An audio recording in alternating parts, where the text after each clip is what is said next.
स्वागत है आप सभी का मेरे इस YouTube चैनल ग्रोथ की एक नई सोच में। ग्रोथ की एक नई सोच कहती है कि सोचो कुछ ऐसा कि लोग सोचना चाहें आपके जैसा। चलिए शुरू करते हैं एक छोटी सी कहानी जिसका शीर्षक है मिट्टी का दिया और आधुनिक बल्ब। एक छोटे से शहर में एक पुरानी दुकान थी जहाँ वर्षों से मिट्टी के दिए बनाए जाते थे। उस दुकान में एक कारीगर काम करता था जिस कारीगर का नाम रामू था। वो अपने दादा परदादाओं के तरीके पर ही चलता था। दिए सुंदर थे पर उनकी रोशनी सीमित थी और समय के साथ उनकी मांग घटती जा रही थी। रामू का बेटा अर्नव शहर से इंजीनियरिंग की पढ़ाई पूरी करके लौटा।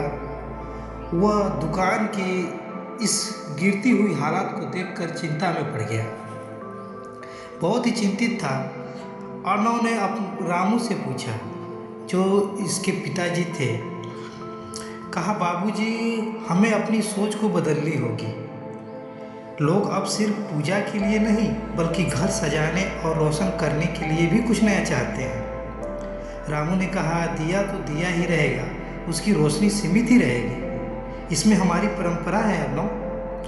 अर्नव ने बहस नहीं की। उसने चुपचाप एक प्रयोग शुरू किया।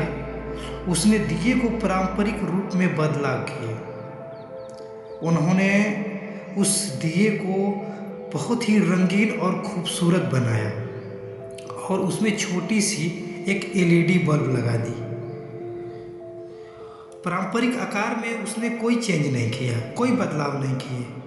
उसने दिए के मिट्टी के रूप को बरकरार रखा लेकिन उसे आधुनिक रोशनी से भर दिया। उसने उसे नाम दिया मिट्टी का आधुनिक दिया।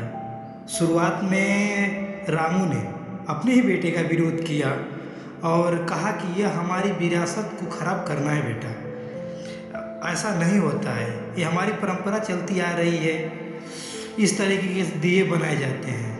लेकिन जब अर्नव ने उन आधुनिक दियों को शहर की एक प्रदर्शनी में रखा तो लोगों की भीड़ उमड़ पड़ी। उन्हें दिए का पारंपरिक रूप और बल्ब की लंबी चमकीली रोशनी का मेल बहुत ही पसंद आया। एक ग्राहक ने कहा कि इसमें पुरानी कला और नई तकनीक दोनों है। यह दिया ही नहीं, यह ग्रोथ की एक नई सोच है। जल्द ही रामू की छोटी दुकान एक बड़ी लाइटिंग स्टूडियो में बदल गई। रामू ने भी पुरानी सोच छोड़कर नई सोच को अपनाया। उसने देखा कि असली ग्रोथ विरासत को छोड़ना नहीं बल्कि उसमें नई तकनीक और नई सोच का रंग भरना है।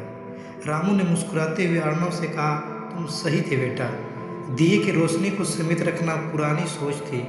आज हमारे दिए की रोशनी दूर तक फैल रही है, एक नई सोच के साथ। कहानी हमें बहुत छोटी सी है, ये कहानी पर बहुत कुछ सिखाती है हमें। कहानी से सीख हमें ये मिलती है कि सच्ची ग्रोथ तभी होती है जब हम अपनी जड़ों से जुड़े रहते हुए भी समय के साथ बदलते हैं और नई सोच को अपनाने का साहस रखते हैं। Thank you everyone. ये कहानी आपको कैसी लगी एक नीचे कमेंट सेक्शन में ज़रूर बताएं। धन्यवाद।